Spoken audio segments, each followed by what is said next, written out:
नाथ पंथ की परंपरा के जो महत्वपूर्ण अलग अलग परंपराएं हैं, इनमें पूर्व राजा महंत योगी संध्यानाथ जी महाराज, परम सिद्ध चिड़ियानाथ जी महाराज की परंपरा के वर्तमान में प्लासनी से यहां पर पधारे श्री महंत गिरवरनाथ जी महाराज, करड़ा से पधारे श्री महंत योगी काशीनाथ जी महाराज, गोगामड़ी से यहां पर पधारे श्री महंत योगी रूपनाथ जी महाराज, जोगी डाड़ा से श्री महंत केशव जी महाराज, नौहर से श्री महंत योगी पंचमनाथ जी महाराज, सिरसा से यहां पर पधारे श्री महंत योगी सुंदराई नाथ जी महाराज, श्री महंत नारायणनाथ जी महाराज, श्री महंत योगी मंगलाई नाथ जी महाराज, बागरा से यहां पर पधारे श्री महंत योगी विक्रमनाथ जी महाराज, श्री महंत योगी अतराईनाथ जी महाराज, भीड़भंजन जयपुर गुजरात से यहां पर पधारे श्री महंत योगी कमलनाथ जी महाराज, नाथ संप्रदाय और खड़दर्शन संप्रदाय से जुड़े हुए हमारे सभी पूज्य संतजन, योगेश्वर और हजारों की संख्या में श्री मंदिर के उत्सव समारोह में उपस्थित सभी श्रद्धालुजन, उपस्थित बहनों और भाइयों, श्री मंदिर के इस पावन आयोजन में आप सबसे इस मंदिर में इस पावन धरा पर योगीराज जालंधर नाथ जी महाराज की इस पावन साधना स्थली का दर्शन करने, यहां की सिद्धि और साधना के प्रभाव को, उस आध्यात्मिक प्रभाव को आत्मसात करने का सौभाग्य हम लोगों को एक बार फिर से प्राप्त हुआ है। बड़ी आध्यात्मिक अनुभूति और आनंद की अनुभूति हम लोगों ने कल से यहां पर ली है। इस पूरे आयोजन को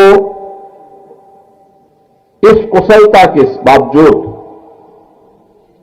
यहां पर आयोजित करने के लिए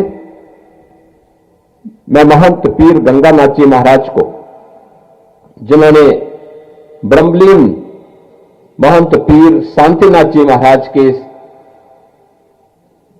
जो भी उनके द्वारा आसाद की गई थी, उन कार्यों को एक नई ऊंचाई प्रदान की है। मैं इस अवसर पर उनका हृदय से अभिनंदन करता हूं और आप सभी को इन पूरे आयोजन के प्रति अपनी शुभकामना भी देता हूं। बहनों और भाइयों, भारत दुनिया के अंदर अलग क्यों है, हमें इसे समझना होगा। और इसको समझने के लिए हमारे पर्व, हमारे त्योहार, हमारी परंपराएं, हमारे ऋषि मुनि, हमारे विद्वान, हमारे सैनिक, हमारे किसान, हमारे नौजवान, समाज की आधी आबादी बहन और बेटियों के, माताओं के योगदान, इन सब की उस विशिष्टता को हमें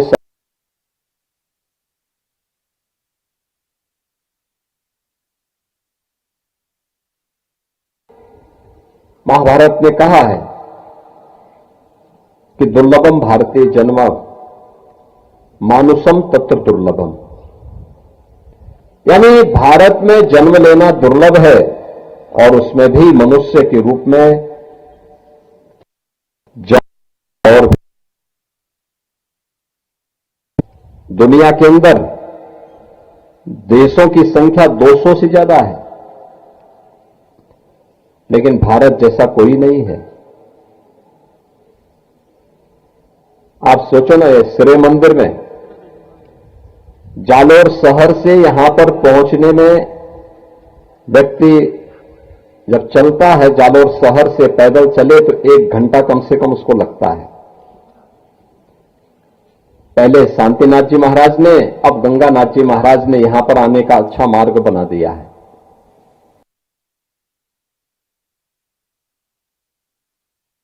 फिर के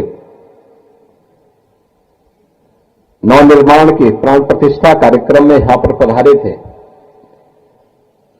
पूज्य शांतिनाथ जी महाराज के सानिध्य में उस समय के आयोजन में भागीदार बनने का सौभाग्य प्राप्त हुआ था।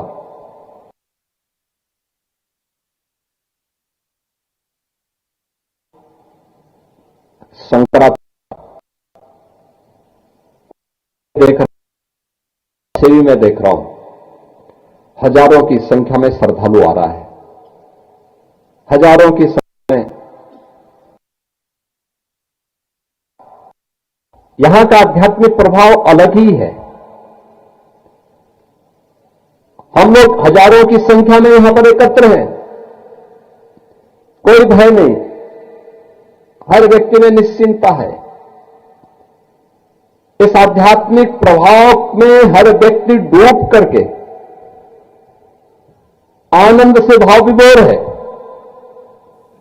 उन सिद्धों के प्रति कृतज्ञता ज्ञापित कर रहा है।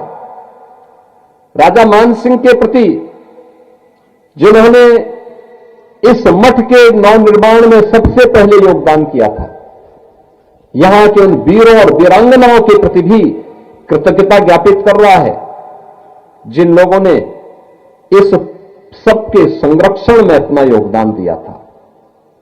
और मैं कल से लगातार देख रहा हूं, मनुष्य की बात तो दूर, मैं तो कल से देख रहा हूं यहां के जीव जंतु में भी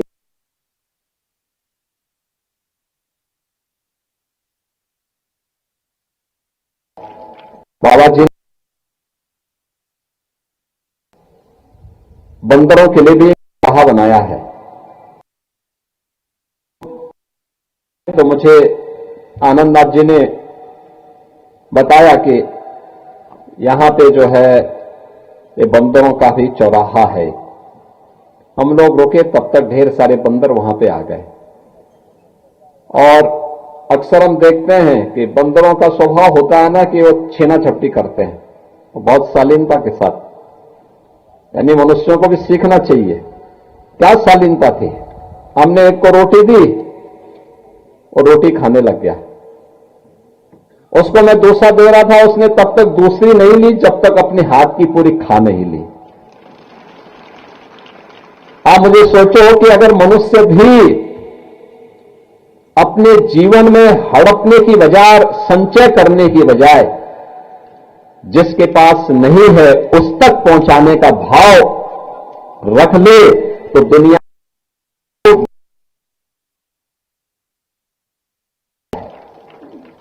लोभ का संवरण करना भी एक साधना है, और इस साधना को भी अपने जीवन का हिस्सा बना देना, यह उससे भी परम साधना है।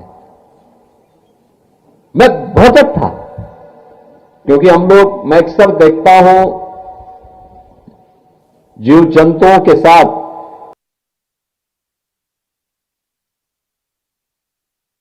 और मैं देख रहा था, आया, उसने रोटी ली और उस रोटी को खाने लग गया। तब तक वह दूसरी रोटी नहीं लिया जब तक कि उसको पूरी खा नहीं लिया। अक्सर होता तो एक साथ अपने पास भी इकट्ठा कर लेता, लेकिन नहीं, वो आराम से एक रोटी खाया, फिर उसके बाद जब दूसरा दिया तब उसने दूसरा लिया। यानी ये भाव, वो आध्यात्मिक प्रभाव संतों के सानिध्य में, इसीलिए तो कहते हैं कि हमारे ऋषि मुनि जहां पर साधना करते थे, उस पूरे क्षेत्र का प्रभाव भी वही आध्यात्मिक प्रभाव इतना प्रभावी होता था कि एक ही घाट पर शेर और गाय दोनों पानी पीते थे। ये आध्यात्मिक प्रभाव यही है। ऋषि मुनियों के आश्रम में जो कहते थे कि एक ही साथ सभी कुछ एक साथ उस आश्रम में निवास करते थे, और भगवान शिव तो उसके प्रतीक जो हैं, देखो ना, मां पार्वती दुर्गा की प्रतीक है, उनकी सवारी शेर है, और भोलेनाथ की सवारी बैल। आप मुझे बताओ,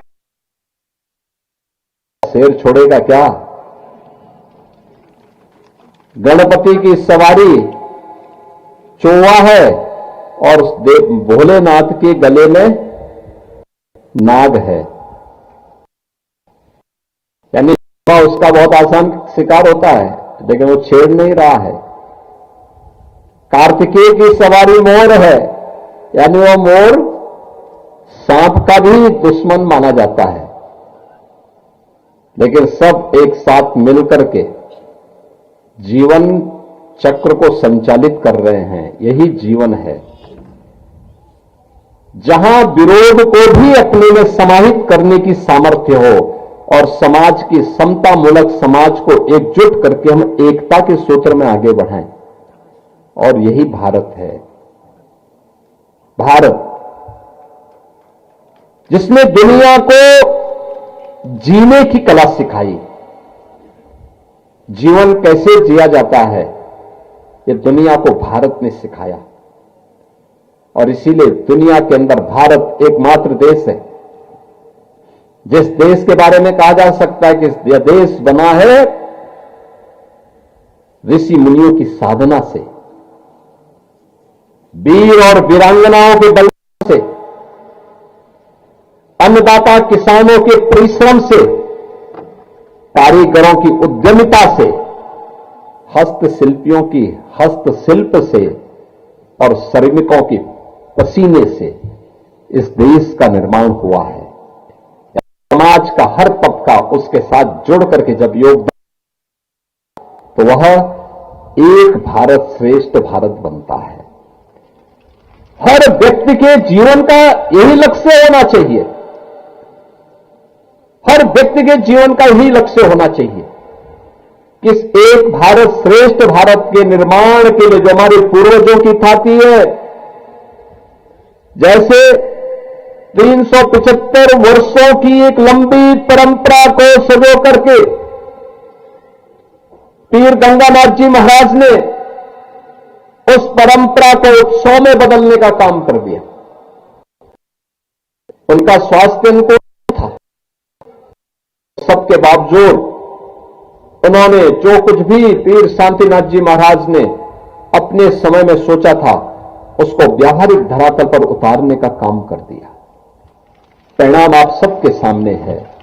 आज उस रूप में यहां पर हम सबको सब कुछ दिखाई दे रहा है।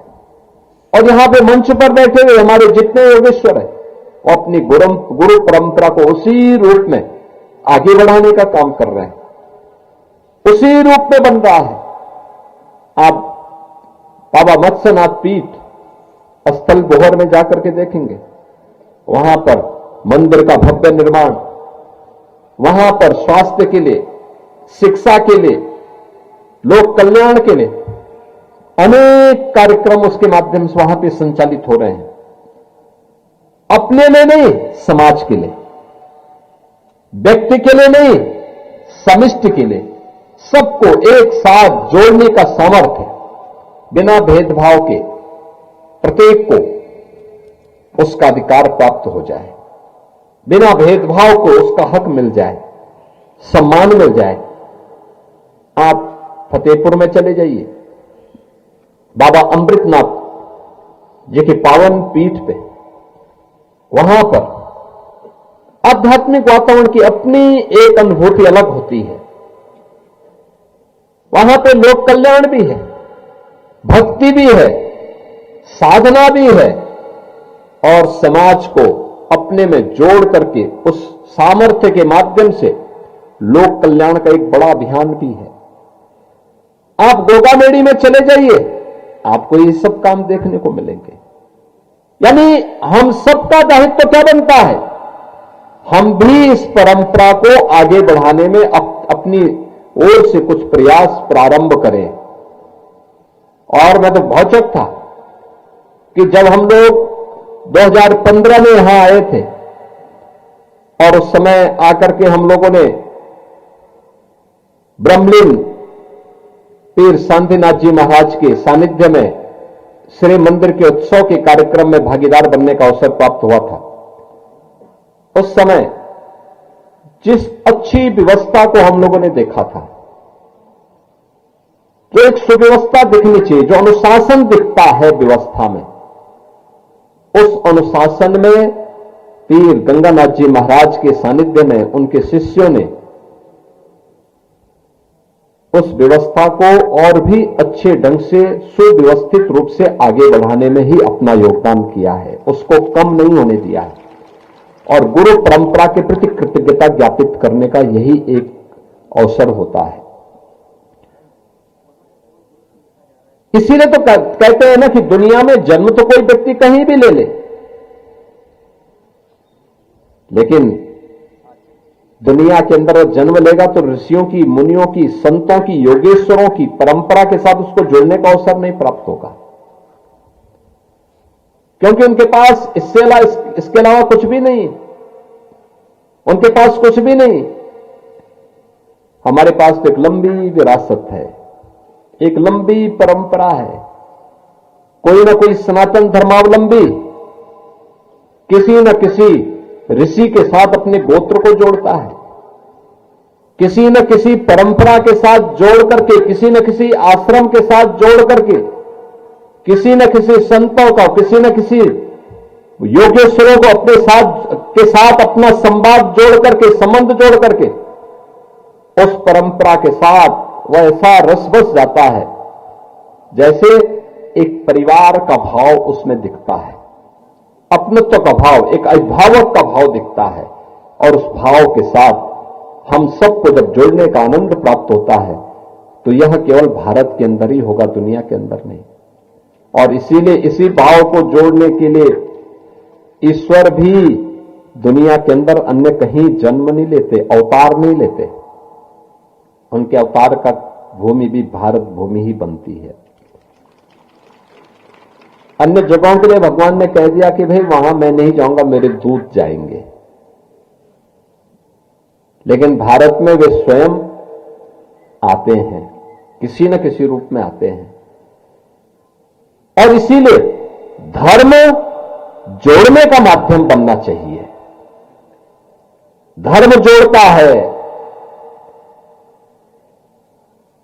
जातियां समाज को व्यवस्थित रूप से उस व्यवस्था को संचालित करने का माध्यम होंगी, लेकिन जातिवाद उस व्यवस्था को खंडित करता है, कमजोर करता है।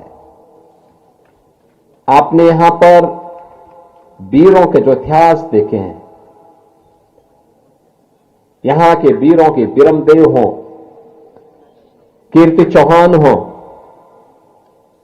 अलाउद्दीन खिलजी के समय में अलाउद्दीन खिलजी के साथ युद्ध करते हुए जिन्होंने वीर गति को प्राप्त किया था, जौहर राजस्थान की परंपरा का एक ऐसा दीप्त तेज है जिसने राजस्थान की वीरांगनाओं के तेज से शत्रु को जलाने की, दुश्मन को जलाने की सामर्थ्य प्राप्त।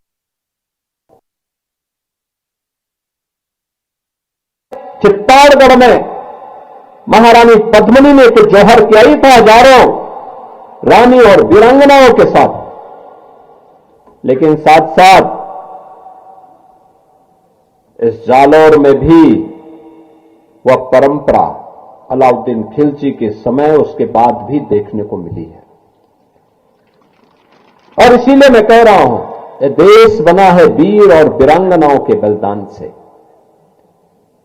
अन्नदाता किसानों के परिश्रम से, कारीगरों के उद्यमिता से। आपने देखा होगा, आप श्री मंदिर की कितना बारीक कारीगरी की गई है, दुर्लभ है, दुनिया देखने के लिए आती है, दुनिया देखती है। ये भी एक कला भी एक अद्भुत ईश्वरीय देन है। ये कारीगरी, इसका संरक्षण होना, इसको बनाए रखना, यहां के एक एक उसको आपने देखा होगा कैसे व्यवस्थित रूप से सजो करके रखा गया है। एक एक शिलालेख लिखे गए हैं।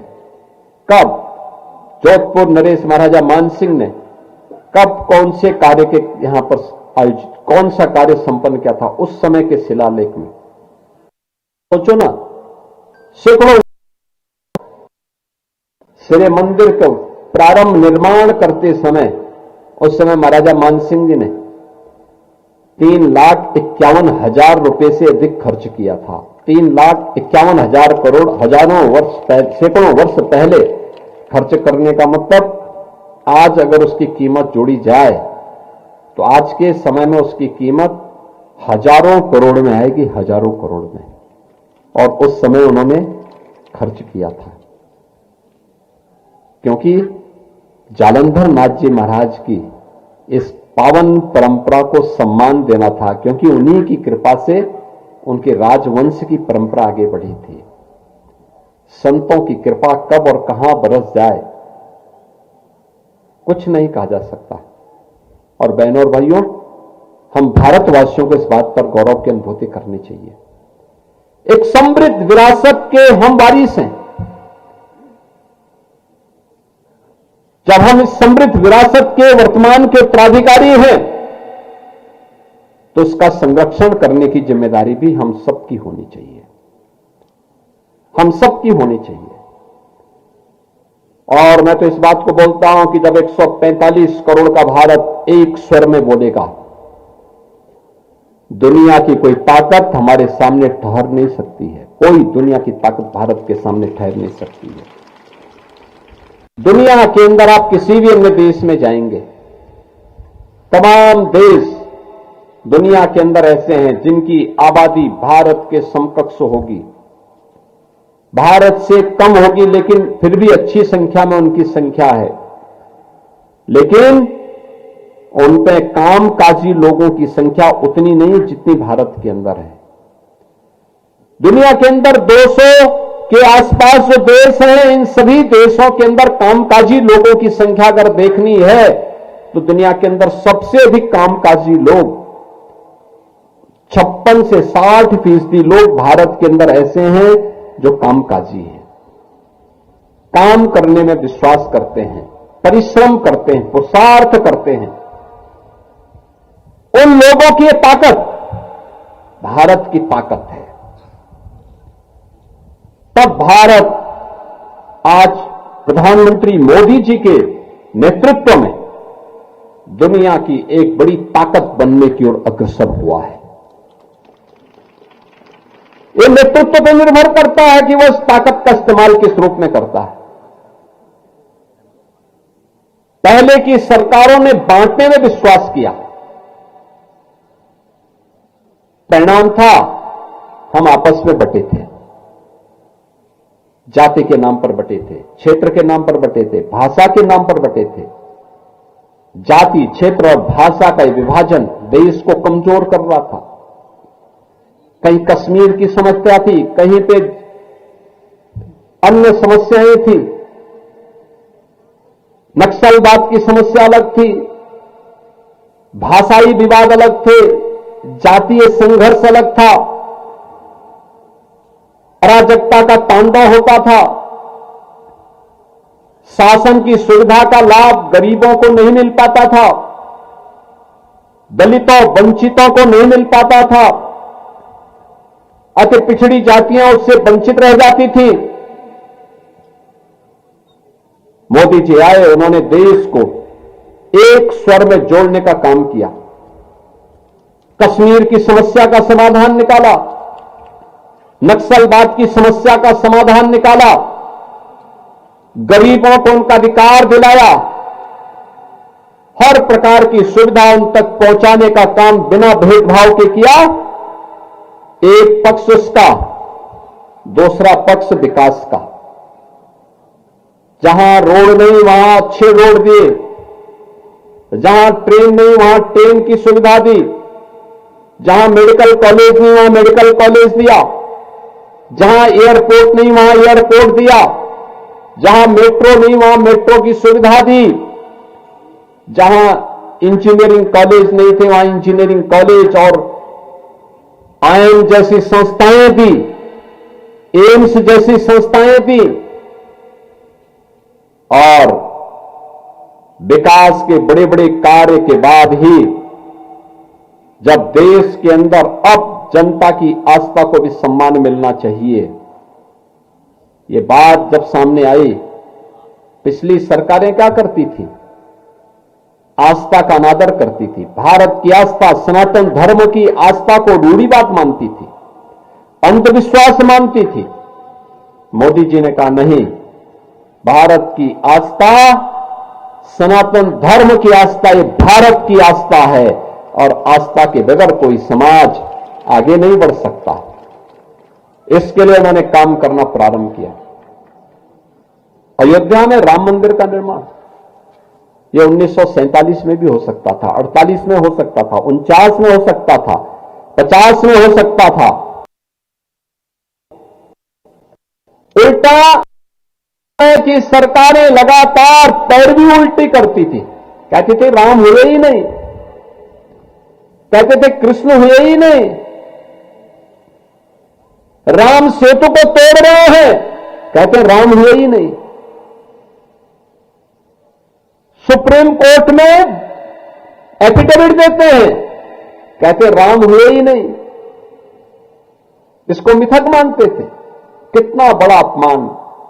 हम गांव गांव में मिलते हैं, अभिवादन हमारा क्या होता है? राम राम जी, राम राम का संबोधन होता है। हमारे आराध्य प्रभु श्री राम को जिसने नकारने का काम किया, प्रभु ने उनको ऐसा ठुकरा दिया कि हमेशा के लिए वे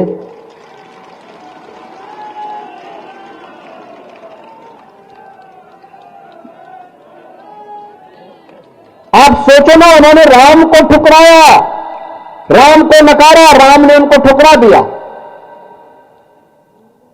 और आज तो राम मंदिर, आपने देखा होगा अयोध्या में राम मंदिर का निर्माण कितना भव्य तरीके से आगे बढ़ चुका है। भव्य राम मंदिर का निर्माण अयोध्या धाम में हो गया। यह वो ताकत है जब 145 करोड़ का भारत बोलता है तो 500 वर्षों की समस्या जो थी, उस विकट समस्या का भी समाधान होता है।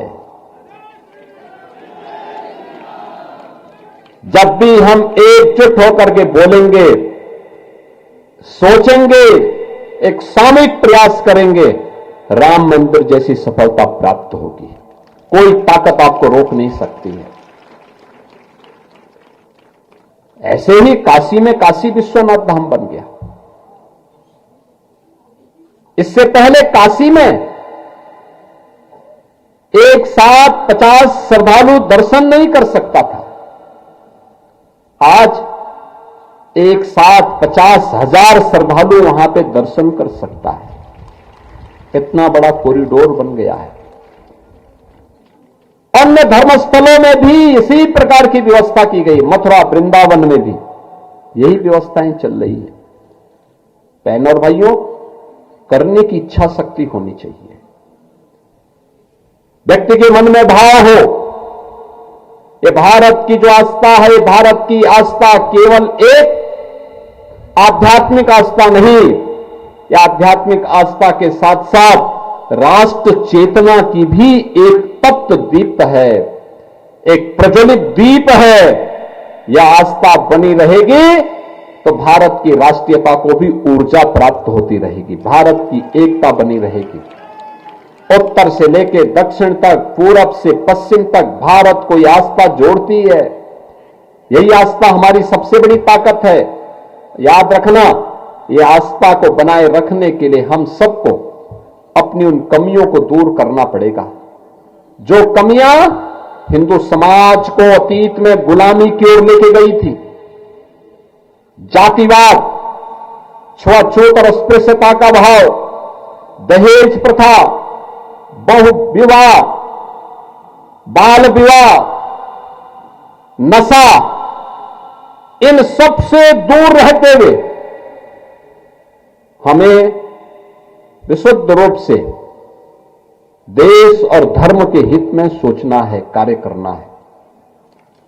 याद रखना, जब भी गुलामी आती है, उनके नारे होंगे,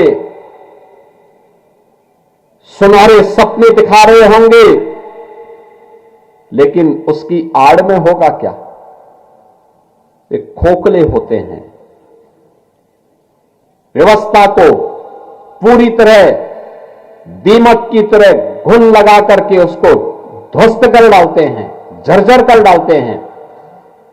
आक्रांता जब आते हैं, आक्रांता केवल लूटते ही नहीं है, लूटने के साथ ही आस्था के साथ भी खिलवाड़ करते हैं, मठ और मंदिरों को तोड़ते हैं, अपवित्र करते हैं, माताओं और बहनों की इज्जत के साथ खिलवाड़ करते हैं, अराजकता फैलाते हैं, देश और समाज के पुण्य क्षति करते हैं, देश को कंगाल करते हैं। देश ने सैकड़ों वर्षों तक उन आक्रांताओं को देखा है, झेला है, और ऐसा नहीं कि वे आक्रांता इतने मजबूत रहे हो कि वे भारत पर हावी हो जाएं, वे मजबूत नहीं थे। लेकिन हमारा विभाजन था, हम विभाजित थे, हम विभाजित थे तो वे हम पर हावी हो रहे थे। हम अगर एकजुट होकर के उनका मुकाबला करते, दुनिया का एक भी आक्रांता भारत की सामने ठहर नहीं सकता था। एक भी आक्रांता में इतना दुस्साहस नहीं था कि वह ठहर सके। और राजस्थान तो वीर भूमि का नाम है, जिसने लगातार सैकड़ों वर्षों तक देश की आजादी के लिए, मातृभूमि की रक्षा के लिए अपना बलिदान दिया। आज भी यहां का नौजवान भारतीय सेना में, पैरामिलिट्री में भर्ती होकर के देश के अंदर सुरक्षा का दायित्व का निर्वहन पूरी ईमानदारी के साथ, पूरी निष्ठा के साथ करता है। यह परंपरा वही परंपरा है जिस परंपरा को आगे बढ़ाने की आज आवश्यकता है, और उसी परंपरा के साथ जुड़ते हुए आज यहां पर हम लोगों को श्री मंदिर के साथ भी जुड़ने का अवसर प्राप्त हुआ है। इस रत्नेश्वर महादेव मंदिर के इस लंबी यात्रा के साथ महाराज मानसिंह की भी स्मृतियां हम सबके साथ जुड़ी हुई हैं। उन राजा महाराजाओं की स्मृति भी हमारे साथ जुड़ जाती है। यानी एक और हमारे संतों की पवित्र परंपरा है, दूसरी तरफ उन राजा महाराजाओं की भी ओजस्वी परंपरा है, जिन्होंने इन सभी कार्यक्रमों को व्यवस्थित रूप से आगे बढ़ाने के लिए उस समय मुक्त हस्त से सहयोग देकर के इस पूरे कार्यक्रम को इस रूप में दिया। आप सोचो ना कि जालंधर नाथ जी महाराज के इस पवित्र मंदिर के निर्माण के लिए उस समय महाराज मानसिंह ने सहयोग नहीं किया होता, वह एक गुफा जैसी रहती, उसी गुफा में मंदिर का निर्माण, और उस मंदिर के निर्माण के साथ साथ प्राचीन मंदिर और मठ का निर्माण, और बाद में पूज्य शांतिनाथ जी महाराज ने एक भव्य मंदिर का निर्माण, और उस भव्य मंदिर को एक नया स्वरूप हमारे पूज्य गंगानाथ जी महाराज ने दे दिया। क्या भव्य स्वरूप, क्या भव्यता है, क्या दिव्यता है, क्या आध्यात्मिकता है। और धार्मिक कर्मकांड निरंतर यहां पर संचालित होकर के उसको एक नई ऊंचाइयां प्रदान कर रहे हैं। हम सबका भी दायित्व बनता है इन सभी कार्यक्रमों के साथ हम जुड़े, इसको आगे बढ़ाएं। याद रखना, ये नाथ संप्रदाय की परंपरा है, नवनाथ और 84 सिद्धों की पावन परंपरा हर कालखंड में इस धराधाम पर विराजमान है, अपनी कृपा प्रसाद बिखेरती है। ये संत, ये योगी, ये योगेश्वर, ये सदैव अजर हैं, अमर हैं। सूक्ष्म दृष्टि से इनकी कृपा सदैव हर भक्त पर बनी रहती है। आस्थावान श्रद्धालुओं पर इनकी कृपा हमेशा बरसती है। हम भी अपने स्तर पर प्रयास करें, समाज के लिए, देश के लिए, धर्म के लिए किया जाने वाला कोई भी योगदान कभी व्यर्थ नहीं जा सकता। हमारा प्रयास होना चाहिए, हम भी समाज की कुरीतियों को दूर करने में अपना योगदान दें। अगर कहीं समाज में विघटन है, उस विघटन को रोकें। कोई समाज को बांटने का काम कर रहा है, पाप कर रहा है, उसको उस पाप से दूर करने का प्रयास करें, समझाएं। नहीं मानता है तो हम अपने स्तर पर प्रयास करें कि समाज टूटे ना, समाज कमजोर ना हो।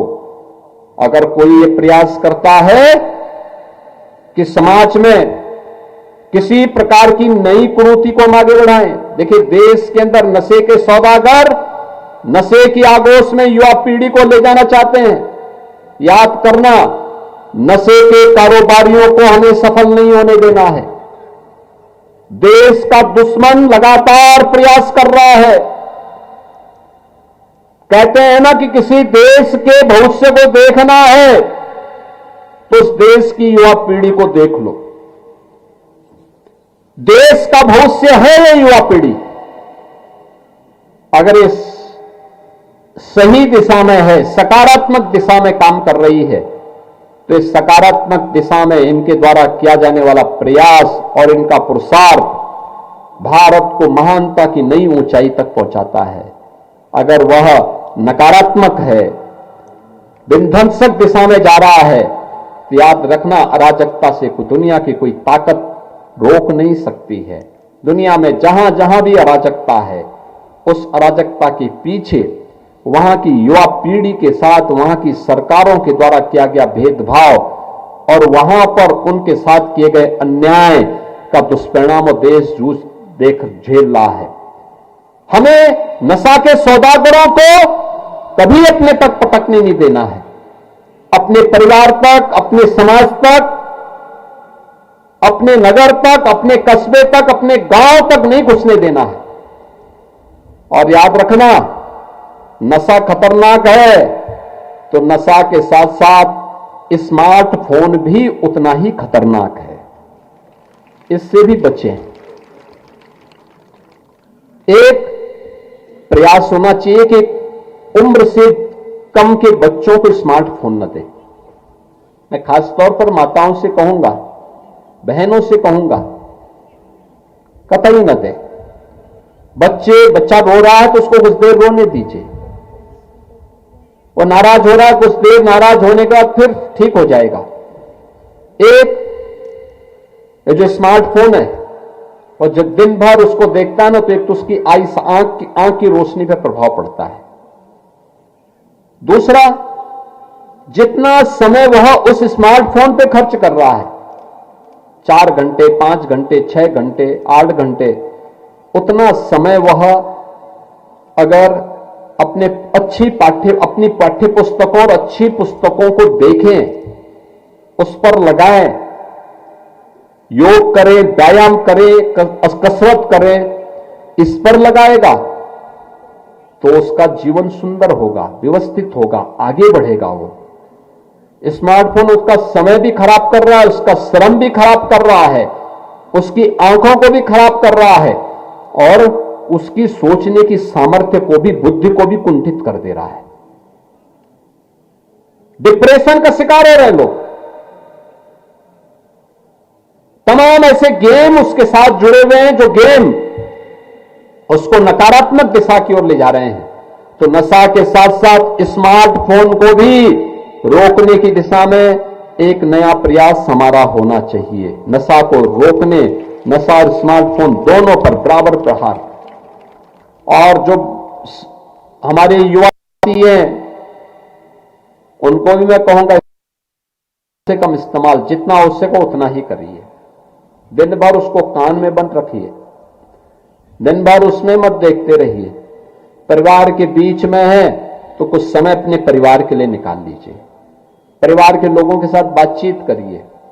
भोजन के समय, पूजा के समय एकदम बंद करके रख दीजिए। उसको आने दीजिए जिस जिसके फोन आ रहे होंगे। तब पूजा से मुक्त हो, भोजन करने के बाद मुक्त हो, उस समय फिर बात करके उसको कॉल बैक कर दीजिए। अब तो इनकमिंग आउटगोइंग को दोनों कॉल अब तो मुफ्त ही है, तो फिर उसमें कौन ऐसी बात होने जा रही है। रात्रि में सोते समय भी इसको बंद करके रखिए। इमरजेंसी हो तो इमरजेंसी में बात करने वाला व्यक्ति आपको सूचना दे दे, लेकिन सामान्य समय उसको बंद करके रखिए। ये स्मार्टफोन एक समय के बाद एक नई बीमारी पैदा करने वाला है और वह है डिप्रेशन का। एक बड़ी लंबी संख्या इसका शिकार होने जा रही है। इसके कारण आत्महत्याओं की प्रवृत्ति बढ़ी है। छोटी छोटी बातों में।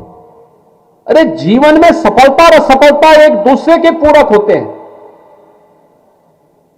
हमेशा सफलता ही मिले या आवश्यक नहीं। याद रखना, व्यक्ति को अगर सफलता मिली है तो उसको विफलता के लिए भी तैयार रहना चाहिए, और अगर विफलता मिली है तो उस विफलता के कारण को ढूंढना और उस विफलता को अगली बार सफलता में बदलना, यही जीवन है। जीवन में सदैव सफलता नहीं मिलती है, कभी सफल होते हैं, कभी विफल होते हैं, और तब जीवन चलता है तो उसमें मजा भी आता है, अच्छा लगता है, सफलता की कीमत का एहसास होता है। हमें भी उसी प्रकार से जीवन में विफलता कहीं दिखती है, घबराना नहीं है, कभी घबराना नहीं।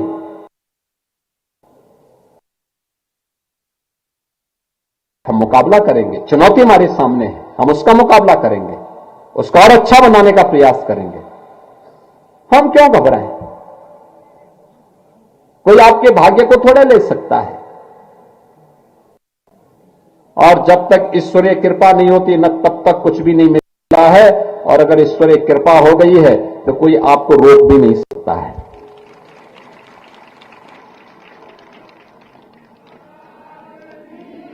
इसलिए किसी भी लोभ लालच से मुक्त होकर के मुक्त भाव के साथ अपने इस कार्यक्रम को आगे बढ़ाने की आवश्यकता है। देश के लिए सोचिए, समाज के लिए सोचिए, कृतज्ञता का यह भाव। आप सोचो ना, नीचे से आप यहां पर आए हैं, 1 घंटा खड़ी चढ़ाई चढ़ करके आए हैं, और मैं तो देख रहा था हमारे पीर गंगानाथ जी महाराज, हमारे पूज्य महंत नरहरिनाथ जी महाराज इस उम्र में भी जालोर शहर से यहां तक ऊपर तक आए हैं, और ऊपर आकर के इस कार्यक्रम में भागीदार बनकर के आप सबको अपना आशीर्वाद दे रहे हैं। मैं इस अवसर पर इन पूज्य संतों का, योगेश्वरों का अभिनंदन करता हूं। आप सबको श्री मंदिर के इस भव्य उत्सव कार्यक्रम में रत्नेश्वर महादेव के इस मूर्ति स्थापना के कार्यक्रम में, खासतौर पर यह 375 वर्ष की एक लंबी यात्रा पूर्ण होने के उपलक्ष्य में आप सबको मैं हृदय से बधाई देता हूं, अपनी शुभकामनाएं देता हूं, विश्वास करता हूं हम सब मिलकर के श्री मंदिर के साथ यहां के महंत पीर गंगानाथ जी महाराज के सानिध्य में निरंतर श्री मंदिर और ब्रह्मलीन शांतिनाथ जी महाराज के जो भी उनके सपने थे, उन सभी सपनों को साकार होते हुए मूर्त रूप से देखें। इस विश्वास के साथ मैं आप सबके प्रति, इस पूरे आयोजन के प्रति अपनी मंगल में शुभकामनाएं देता हूं और विश्वास करता हूं श्री मंदिर और भैरवनाथ जी का अखाड़ा जालोर निरंतर प्रगति के पथ पर आगे बढ़ते हुए नाथ संप्रदाय की परंपरा को एक नई ऊंचाई प्रदान करने में और सनातन धर्म को मजबूती प्रदान करने में अपना योगदान देगा। आप सबके प्रति मेरी मंगल में शुभकामनाएं हैं। धन्यवाद। जय हिंद। नमः पार्वती पतिये। श्री रत्नेश्वर महादेव की, श्री रत्नेश्वर महादेव की।